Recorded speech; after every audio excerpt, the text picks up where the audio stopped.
Limit காஜஸில் என்னெல்லாம் gauges இருக்குன்னா plug gauges, ring gauges and snap gauges. Plug gauges அப்படின்னா அது வந்து பேசிக்காக வந்து ஹோலை குறிக்கும். Use to check hole or internal dimension சொல்கிறாங்க. அதில் வந்து go plug gauge, no go plug gauge. Go plug gauge அப்படின்னா என்னென்னா to check low limit of the hole. No go plug gauge அப்படின்னா check upper limit of the hole. Snap and ring gauge இது வந்து பேசிக்காக ஷாஃப்ட்டை குறிக்கும். Use to check the shaft or external dimension. Go snap gauge, no go snap gauge. Go snap காஜ்னா இங்கே வந்து upper limit of the shaft. No go snap gauge அப்படின்னா இது வந்து லோயர் லிமிட் ஆஃப் தி ஷாஃப்ட்னு சொல்கிறாங்க. அதை தாண்டி காஜில் என்னெல்லாம் இருக்குன்னா snap gauge, plug gauge, taper plug gauge, ring gauge, gap gauge, radius or fillet gauge, thread pitch gauge, feeler gauge. இப்போ ஸ்னாப் காஜுக்கு என்ன மெஷர்மெண்ட் எதுக்காகனா எக்ஸ்டர்னல் டைமென்ஷன். ப்ளக் காஜ் வந்து இன்டர்னல் டைமென்ஷன்.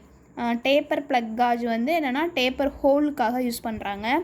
ப்ளக்னா ஹோல் தான். ரிங் காஜ் வந்து external டைமென்ஷனுக்கு use பண்ணுறாங்க or diameter.